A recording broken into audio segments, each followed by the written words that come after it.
AITA for exposing the plan to take over my reception with my sister's wedding announcement?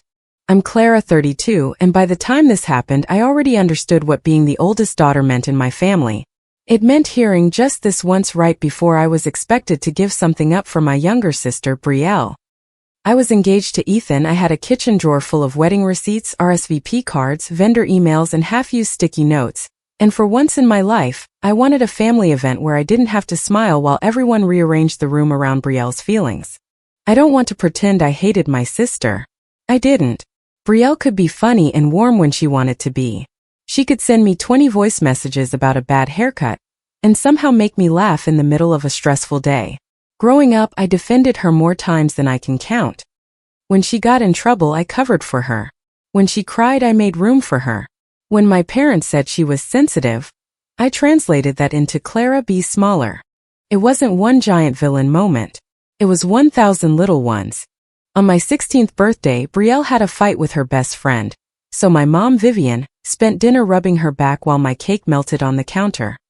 At my graduation dinner, my mom posted a picture of all of us and wrote a whole caption about how proud she was of the light Brielle brings into every room. My name was in the photo tag, not the caption. When I got engaged, Brielle grabbed my hand, squealed at my ring, and then asked if she could be maid of honor because she had such a strong vision for my wedding colors. My dad, Robert, was the peacekeeper. He didn't usually start the unfairness, but he was very good at standing next to it and calling it family harmony. Anytime I pushed back, he'd sigh and say, "Can we please not turn this into a bigger thing?" So I learned to be calm. I learned to explain. I learned to say things like, "I understand where everyone is coming from," even when what I really meant was, "I am tired of being treated like a hallway people walk through to get to Brielle." Ethan knew all of this before he proposed. He had seen me go quiet after family dinners. He had watched me reread texts from my mom, like I was looking for a hidden version where she cared about what I wanted. He never told me to cut everyone off or start a war. He just had a way of looking at me when I volunteered to sacrifice something and asking, "Did you choose that? Or did they train you to offer it?" That question made wedding planning harder, honestly. Not because Ethan was difficult. He was the easiest part.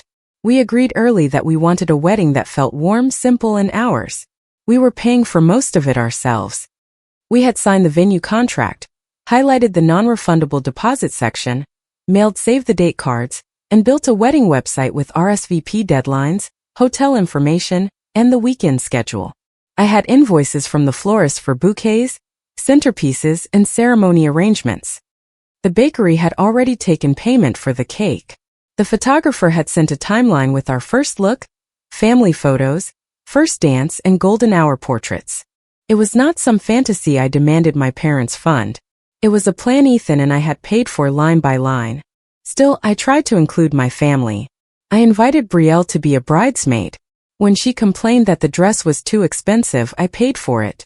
When she said hair and makeup would wreck her budget, I paid for her appointment too. I included my mom in the dress fitting, the cake tasting, and a meeting with the florist, even though Ethan gently warned me afterward that my mom seemed more interested in whether Brielle would look good in the photos than whether I liked the arrangements. "She's just excited," I said. Ethan looked at the stack of receipts on our kitchen table. "I know. I just want to make sure she's excited for you." I should have listened harder. The first strange request came during a phone call with my mom, while I was folding laundry on the couch. She had that soft voice she used when she wanted to sound fragile before asking for something unreasonable. "Clara, honey, I need you to be flexible with me." My shoulders tightened automatically. "About what?" "It's Brielle. She and Mason have been talking, and it sounds like they may want to move things along sooner than expected." Mason was Brielle's boyfriend. They had been together a little under a year. He seemed fine from what little I knew. Quiet, polite, slightly overwhelmed by Brielle, which was a familiar look on people who loved her. I said, "Okay, what does that have to do with the wedding?" "Well, your bridal shower weekend is such a nice weekend, and people are already making plans. I wondered if there was any way we could shift yours a little, just to give Brielle space if she has news." I stared at a towel in my lap. "Mom, the shower invitations already went out." "I know, but invitations can be adjusted." "No, they really can't. Not without making a mess for everyone. There was a pause. Then the sigh. The Vivian sigh. The one that said I had disappointed her by having logistics. I just don't want your sister to feel like there's no room for her joy. There is room for her joy, I said. There just isn't room inside my bridal shower. She ended the call politely but coldly. I knew the difference. After that, the requests started multiplying. Could Brielle use my photographer for a quick little engagement mini-shoot during the wedding weekend since he would already be there? No. We had a contract with specific hours and shot lists. Could Brielle wear a white dress to the rehearsal dinner because it's not the actual ceremony, and she had found something that made her feel beautiful? No. Not white. Not ivory. Not cream, but basically champagne if you look at it under warm lighting. Could my florist add a small bouquet moment for Brielle, since she might be engaged by then and it would be sweet? No. Each no was calm. Each no was specific. Each no made my mom sound more wounded. One night, during dinner at my parents' house, she brought it up again in front of my dad. The table was set with the everyday plates, chicken in the middle, and Brielle picking at her salad like she was too emotionally burdened to eat lettuce. My mom said, "Your sister is in a delicate place. Could you just be flexible?" I put my fork down. I've been flexible. She's in the wedding.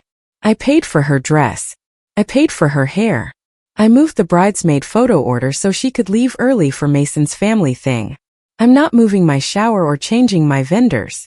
Brielle rolled her eyes. Nobody asked you to cancel your wedding, Clara. No, I said. You're just asking me to keep shaving pieces off it until it doesn't feel like mine. My dad shifted uncomfortably. Let's not turn the wedding into a battleground. Ethan, sitting beside me, didn't say anything, but his hand found mine under the table. My mom looked at him like he had personally introduced rebellion into her home. The real request came 2 days later. I was in the kitchen sorting RSVP cards into yes, no, and did not understand the website piles when my mom texted me. Mom, can you call me when you have a calm minute? It's about the reception timeline. I remember staring at that message for a long time because my stomach already knew what my brain didn't want to admit. I called her on speaker, with Ethan leaning against the counter beside me. My mom started gently. I've been thinking about the wedding. Family will be there. Everyone will be happy. And I think it could be beautiful if Brielle and Mason had a tiny moment to share their next step. I said, what next step? Well, they're talking about dates. For what? Their wedding. I closed my eyes. My mom kept going. Nothing huge. Just 5 minutes. Maybe after your first dance before dinner service. Everyone will already be emotional. She could say something sweet about being inspired by you and Ethan, then share their date. 2 sisters, 2 love stories, 1 family. Ethan's jaw tightened. I said, no. The softness vanished from her voice, but only at the edges. Clara. No. Ethan and I are not allowing wedding announcements at our reception. It's not an announcement like that. It's family. It is absolutely an announcement like that. You're choosing a party over your sister. I'm choosing my wedding reception as the place for my wedding reception. She inhaled like I had slapped her. I never thought I raised you to be this hard. That one hurt. Not because it was new but because it was old. It was the same hook she had always used. Be soft. Be understanding. Be generous. Be quiet. Be whatever makes this easier for everyone else. I said. Brielle is already included. What I won't do is hand her the center of the room. My mom hung up after telling me she needed to pray about my heart. 10 minutes later, Brielle texted me. Brielle. Mom said you're being weird about the reception. Me. I said no wedding announcements during my reception. Brielle. It's one announcement. You're acting like I asked to walk down the aisle. Me, you're asking to use a room Ethan and I paid for, full of our guests, right after our first dance to announce your wedding date. Brielle. Everyone's already going to be there. Why waste that? I stared at that line until the words blurred. Then another message came in. Brielle. You always act like I steal things from you, but maybe people just like celebrating me more. I didn't respond right away. I wanted to. I had about 20 years of responses sitting in my throat. Instead, I put my phone down and walked into the pantry like that would somehow make me less angry. Ethan followed me a minute later. "Don't answer while you're shaking," he said quietly. "I'm not shaking." He looked at my hands. I tucked them under my arms. He didn't smile. He didn't say "I told you so." He just said, "I don't want to fight either. But I'm not going to watch you get erased." The next day, the family group chat exploded. It started with Aunt Melanie, my mom's sister. "Aunt Melanie. Honey, I don't understand why you're being so harsh. Sharing the joy doesn't take anything away from you." Then a cousin sent, "It's literally 5 minutes." Another cousin wrote, "Some brides really do lose their minds." Someone else said, "Brielle has always supported you. This looks petty." I read the messages in the grocery store aisle, standing between pasta sauce and canned tomatoes while my face went hot. I typed deleted, typed again. "Me, Brielle is a bridesmaid. I paid for her dress and hair. She is included. Ethan and I are not allowing another couple's wedding announcement during our reception." Aunt Melanie replied almost immediately. "Aunt Melanie. That's not what your mother said. She said you banned Brielle from participating and told her she couldn't talk about her engagement at all." I felt something drop inside me. My mother had not misunderstood me. She had edited me. Over the next 2 days, messages kept coming. My mom sent relatives screenshots of our texts, but they were cropped. In the version she showed them, you could see me saying no, and I'm not handing her the center of the room, but not the part where she asked for a reception announcement after my first dance. Not the part where I explained the vendor contracts.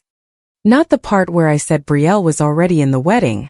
Brielle posted a story with a black background and white letters. "Funny how people show their true colors when it's time to support your happiness." Then another one. "Real family makes room." My mom called crying. "Please don't make me choose between my daughters," she said. "I'm not asking you to choose. You are. You're making Brielle feel second." "She is second at my wedding, Mom. Everyone is second to me and Ethan at our wedding. That's how weddings work." She cried harder. "Listen to yourself." I almost apologized. The old Clara was right there, ready to step in and smooth it over. I could hear myself saying, "Maybe we can find a compromise. Maybe Brielle could announce it at brunch the next morning. Maybe she could have a photo with Mason. Maybe I could trade away another little piece of the weekend just to stop the bleeding." But Ethan was sitting across from me at the kitchen table, slowly turning my phone so he could read the messages. The table was covered with envelopes, a bakery invoice, and a florist receipt with my handwriting in the margins. He looked up and said, "A wedding should not begin with you being edited out of it." That sentence landed harder than anything my family had said. I told my mom, "I'm not changing my answer." She whispered, "Then I hope you can live with what this does to the family." After the call, I did cry. Not pretty crying. Quiet, angry crying while Ethan sat beside me and didn't try to fix it with some speech. He just handed me tissues and waited. When I calmed down, he said, "Stop arguing in circles. Start saving everything." So I did. At first, I thought I was just saving proof in case another relative texted me. I took screenshots of full conversations. I saved the cropped versions my cousins forwarded back to me. I downloaded vendor invoices. I found the receipt for Brielle's bridesmaid dress and the confirmation for her hair appointment. I printed the email from the photographer with the reception timeline. Then my mom made a mistake. During another call, she said, "There's plenty of time between the first dance and dinner service.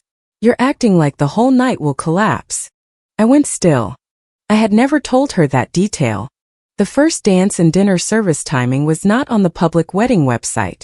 The website only said ceremony, cocktail hour, and reception. The detailed timeline was between me, Ethan, Dana the planner, the venue coordinator, the photographer, the DJ, and the caterer. I said carefully, "How do you know there's time there?" My mom paused for half a second too long.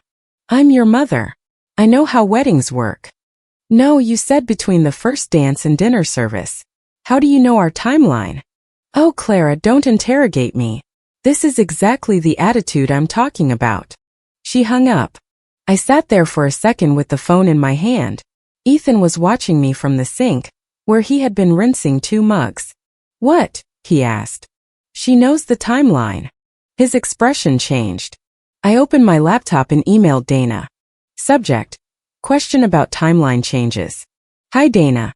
Has anyone besides Ethan or me contacted you about changing the reception timeline, microphone access, speeches, announcements, cake, or any other part of the wedding weekend? I'm asking because some details have been mentioned by family members that I didn't share with them. Thank you, Clara. Dana replied the next morning. Her wording was professional, but I could feel the caution in every line. Hi Clara. Thank you for checking in. Only the contracted clients can approve timeline changes. I did receive an inquiry from Vivian regarding whether there might be a way to incorporate a special sister announcement during the reception without creating stress for you. I advised her that any change would need written approval from you and Ethan. I can forward the relevant messages if you would like them for your records. Dana. I read it twice. Then I forwarded it to Ethan, even though he was sitting beside me, because my hands needed something to do. Ask for the messages, he said. Dana sent them. My mom had emailed her with the subject line, "Small family surprise." In the email, my mother wrote that I was very sensitive about sharing attention, and that it might be better if Brielle's announcement happened naturally so I wouldn't overthink it. She asked whether the DJ could keep a microphone available after the first dance and whether Dana could help guide the moment, so it felt spontaneous. Then there was a second email. Vivian. Brielle was also wondering if there would be room for a small second cake reveal. Nothing disruptive, just a sweet color reveal for her wedding palette. Clara loves her sister, but she gets anxious and may say no if asked too directly. I had to stand up and walk away from the laptop. A second cake reveal. And my reception. For Brielle's wedding colors. A few minutes later I came back and kept reading. Dana had responded exactly how I would expect a professional planner to respond. Dana. For liability and timeline integrity, all changes must come from the contracted clients. I cannot alter microphone access, announcement schedules, cake service, vendor instructions, or reception flow without written approval from Clara and Ethan. My mom had not answered after that, at least not by email. But Brielle had been planning to. One of my bridesmaids, Jenna, sent me a screenshot from a smaller group chat Brielle apparently forgot Jenna was in. Brielle had posted a picture of an ivory dress with lace sleeves and the caption, "Soft bridal energy for rehearsal night?" Someone had replied, "Is Clara okay with ivory?" Brielle. "It's not white. Don't make it weird." Then Brielle again. "People will care more if I announce it at Clara's wedding. Everyone's already dressed up." Vivian had reacted with heart emojis. I didn't feel jealous in that moment. I felt stupid. Not because they fooled me, but because I had spent so many years giving them the benefit of the doubt when they were not giving me basic respect. For the first time, I stopped trying to sound reasonable and started making sure I could prove I had been reasonable. I bought a plain black folder from an office supply store. I printed everything. I labeled tabs with sticky notes. Vendor contracts. Non-refundable deposits. Brielle's bridesmaid dress receipt. Hair and makeup confirmation. Florist invoice. Bakery invoice. Photographer timeline. Full text thread with Vivian. Full text thread with Brielle. Edited screenshots Vivian sent relatives. Dana's forwarded email chain. I also emailed every vendor. Hi everyone. For clarity and to protect the event timeline, no changes to the ceremony, reception, seating chart, announcement schedule, microphone access, playlist, photography list, catering timing, floral placement, cake service, or vendor instructions should be accepted from anyone except Ethan or me in writing. If anyone else contacts you, please forward the request to us before taking action. Thank you, Clara. Ethan added one line before I sent it to the DJ. No microphone access is to be provided to any guest unless approved in advance by both contracted clients. The DJ replied within an hour. Understood. We will keep wireless microphones with staff unless otherwise directed by you or Ethan. Dana replied too. Confirmed. We'll enforce this on site. The relief I felt was embarrassing.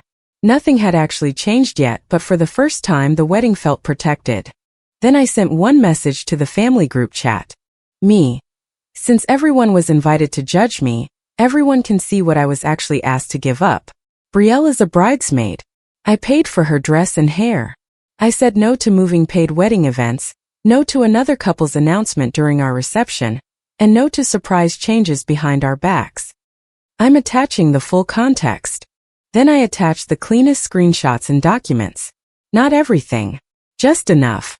The full text where my mom asked for the announcement after the first dance. Brielle's message saying people would care more if she announced at my wedding. The receipt for Brielle's bridesmaid dress. Dana's email confirming my mom tried to add a surprise announcement without my approval. The cropped screenshot Vivian sent them next to the full version. For about 10 minutes nobody responded. It was the loudest silence I had ever seen in that chat. Then my mom wrote, "Vivian, I cannot believe you would air private family matters like this." I replied, It became a family matter when you sent edited screenshots to everyone. It only became private when the full story made you look bad." Brielle responded next. "Brielle, you're making me look like a monster because you're insecure." I'm not making you look like anything. I'm showing what you asked for." My dad texted me privately. "Dad, Clara, I didn't know about the planner email." I know. "Dad, I should have asked you first." I looked at that message for a long time. It wasn't enough, but it was the first time he had admitted the problem without asking me to soften it. Aunt Melanie sent a private message an hour later. "Aunt Melanie, I owe you an apology. I reacted to what I was told, and what I was told wasn't the truth." I cried again when I read that one, which annoyed me because I wanted to be tougher than that. But I wasn't tough. I was tired. There's a difference. The rehearsal dinner was 2 nights before the wedding, and by then the family had split into 3 groups. The first group apologized. The second group stayed silent because apologizing would mean admitting they had been cruel. The third group decided that my evidence was technically real, but I was still wrong for showing it. My mom belonged to the third group. She arrived at the rehearsal dinner looking wounded and elegant, which was her most dangerous combination. She hugged people slowly. She touched my cousin's arms while talking. She gave me a tight kiss on the cheek and whispered, "I hope you're proud of what you've done." I said, "I am." Her face twitched. Brielle arrived 15 minutes late in the ivory dress. Not white apparently. Just ivory lace, fitted waist, soft sleeves, and enough bridal energy to power a chapel. The room noticed. Of course it noticed. People just pretended not to, because families are experts at acting like a burning couch is just a seating option. Ethan leaned toward me and murmured, "You okay?" "I am not going to discuss her dress tonight," I said. "Good. I might stare at it aggressively." "That seems fair." The dinner started with fake calm. Place cards, wine glasses, polite smiles, little bursts of conversation that died whenever my mom passed by. Dana was there, not as a guest exactly, but because she was coordinating final timing with the venue. She stood near the back with her binder, watching everything with the neutral face of a woman who had seen too many families treat weddings like hostage negotiations. After the salads were cleared, my dad stood and gave a short toast. It was awkward but kind. He said he loved me, he was proud of Ethan, and he hoped the weekend would be peaceful. Then my mom stood. I knew right away something was wrong because she had not been scheduled to give a speech at the rehearsal dinner. She picked up a glass of wine and smiled that public Vivian smile. "I just want to say a few words," she began. Several relatives looked at me. My mom continued, "A wedding should bring a family together. It should remind us that love is not possessive. Love makes room. Love doesn't teach one daughter to forget she has a sister." There it was. Ethan's hand moved under the table and touched my knee, not to stop me, just to remind me he was there. My mom looked directly at me while smiling at everyone else. "I just want both my girls happy," she said. "And I hope before this weekend is over, we can all remember that family unity matters more than pride." Brielle dabbed under one eye with her finger, though no tear had fallen. I took a slow breath. Then my mom turned toward Brielle and said, "And now Brielle has something special from the heart." Brielle stood up with folded notes in her hand. For 1 second the old Clara tried to return. She whispered, "Let it happen. Don't make a scene. People are already uncomfortable. You'll survive 5 minutes." Then I looked at Ethan. He wasn't angry in a loud way. He just looked steady, ready to stand if I wanted him to, ready to sit if I wanted to handle it myself. I stood first. I walked to my mom and held out my hand for the microphone. She clutched it tighter. Clara, don't do this. I'm doing exactly this. The room went quiet enough that I could hear a fork hit a plate near the back. My mom tried to laugh softly. This is not necessary. It became necessary when you tried it anyway. I took the microphone. Not yanked. Took. She let go because too many people were watching. Brielle's face flushed. Are you serious? I turned toward her and said, not tonight. This is not another family event where I disappear so you can feel chosen. A few people inhaled sharply. Brielle's eyes filled instantly. You're humiliating me. I'm not humiliating you, I said. I'm stopping you. My mom put a hand to her chest. Clara, you are breaking my heart. No, I said. I'm breaking the pattern. I picked up the black folder from my chair. My hands were cold, but they were steady. I had imagined yelling. I had imagined crying. But in the actual moment, I felt strangely calm, like some wire inside me had finally snapped and released all the tension. I opened the folder. I was told I was ruining the family because I wouldn't share one day, I said. So let's talk about what I was actually asked to share. My mom said, this is cruel. I looked at her. You invited everyone to judge me. I'm giving them the full story. Then I read the first message out loud. Just enough. My mom asking for Brielle to announce her wedding date after my first dance before dinner service, because everyone would already be emotional. Aunt Melanie's face changed. I read Brielle's message next.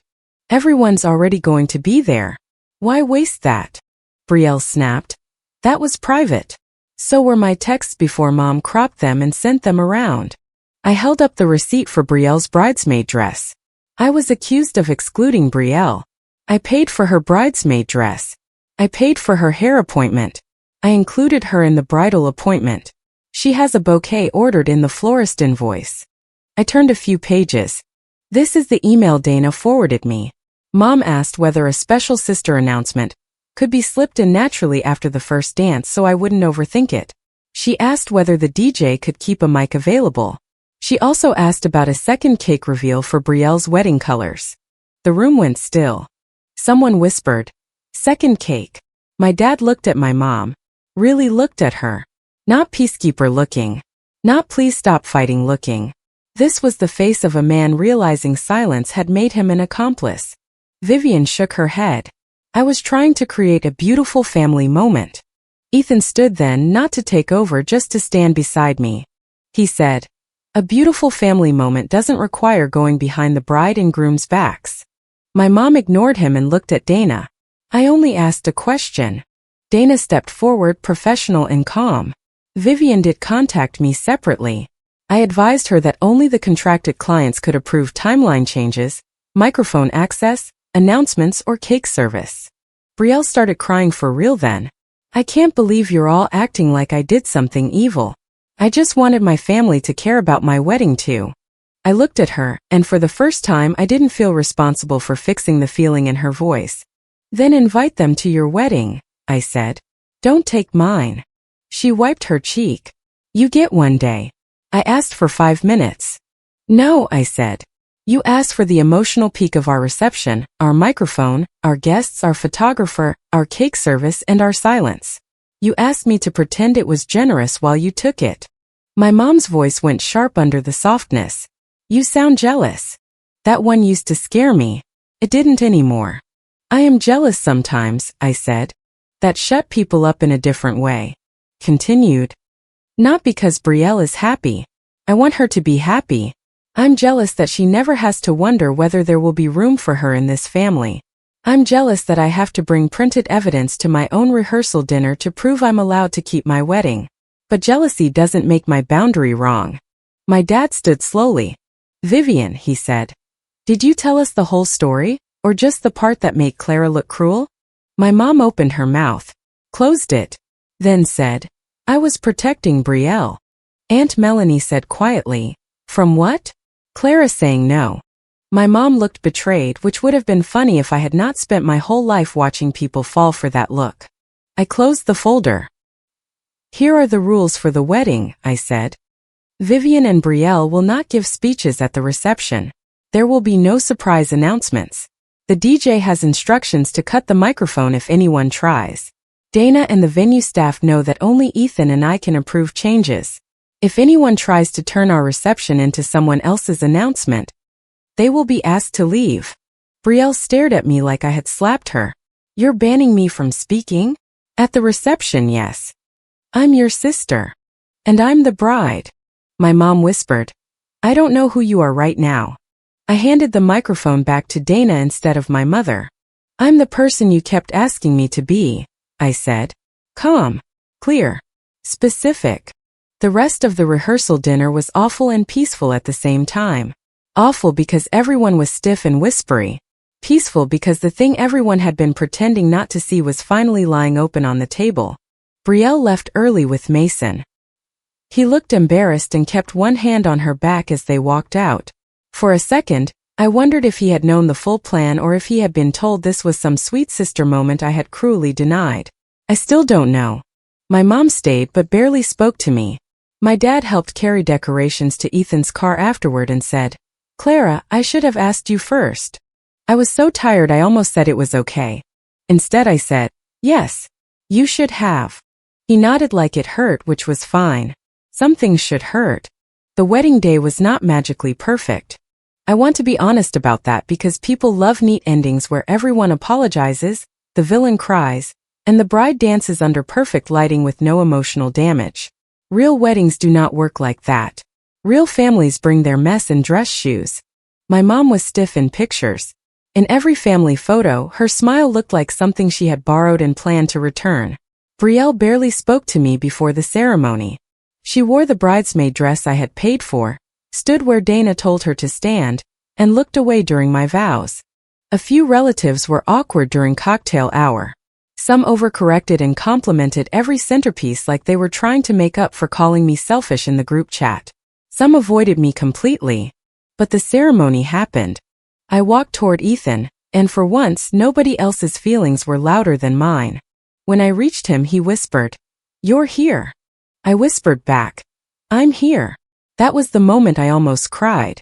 Not during the vows. Not during the rings. During those two words, because I realized how close I had come to being physically present, but emotionally absent from my own wedding, smiling through another surrender and calling it love. The reception stayed hours. The DJ kept the microphones behind his table until scheduled speeches. Dana stood near the edge of the room during transitions like a very polite security guard. The venue coordinator checked with Ethan before moving anything.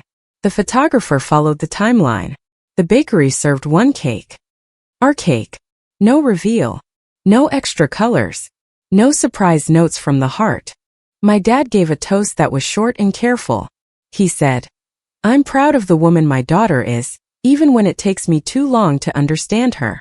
That was the closest he came to a public apology, but I accepted it for what it was. Ethan's toast made people laugh, which helped. He talked about how I label leftovers like a librarian and how I cry at dog adoption videos but negotiate with vendors like a courtroom attorney.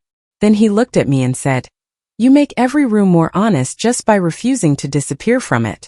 I had to look down at my napkin for a second. My mom did not give a speech. Brielle did not announce anything. Nobody grabbed the mic. Nobody turned the dance floor into a stage for another couple. It wasn't perfect, but it was ours. After the wedding, the fallout came in waves. Aunt Melanie sent me a longer apology. She said my mom had told everyone I banned Brielle from being involved and refused to let anyone mention her engagement. Melanie admitted she should have asked me before joining the pile-on. One cousin sent, "I'm sorry. I thought you were being a bridezilla. I was wrong." Another just deleted his rude messages from the chat like that counted as growth. My dad called a week later. He sounded older than he had before the wedding. "I talked to your mother," he said. "And she still thinks you embarrassed the family." I laughed once, not because it was funny. Of course she does. I told her she embarrassed herself. That surprised me. He continued, "I'm not asking you to fix this. I know I've done that too much." I sat on the edge of the bed, still surrounded by half-unpacked wedding gifts and thank you cards. He said, "I don't want peace if peace means you're the only one swallowing the truth." I didn't forgive him right there. Forgiveness is not a light switch.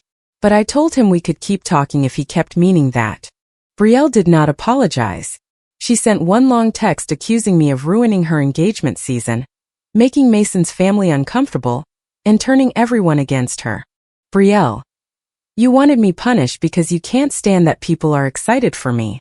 I replied once. Me. People can be excited for you at events that belong to you. My wedding was not one of them. Then I muted her. My mom tried a different angle. She sent me a message 2 weeks after the wedding. Mom, I hope someday you understand that I was trying to keep both my girls happy. I stared at that phrase. Both my girls.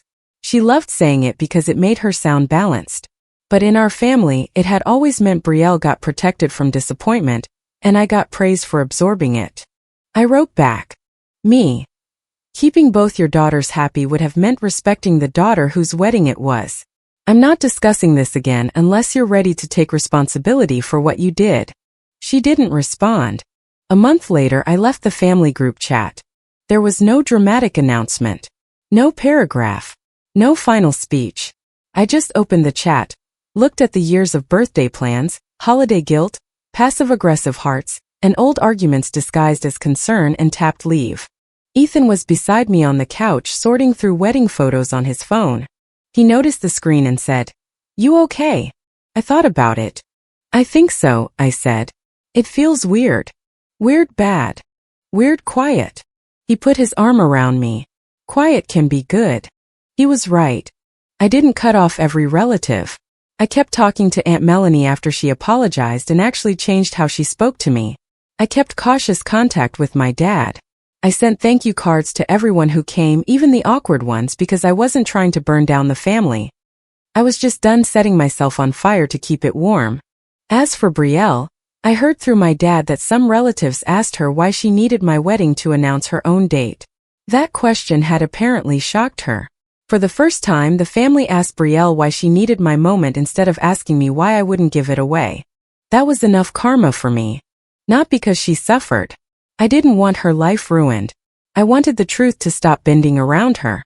Sometimes I still feel sad about it. I look at certain wedding pictures and notice the tension in my mom's shoulders, the way Brielle's smile doesn't reach her eyes, the empty space where an easier family could have stood. But then I look at the photos of me and Ethan during our first dance, and I remember that nobody interrupted it. Nobody stepped into the center of the floor with the second announcement.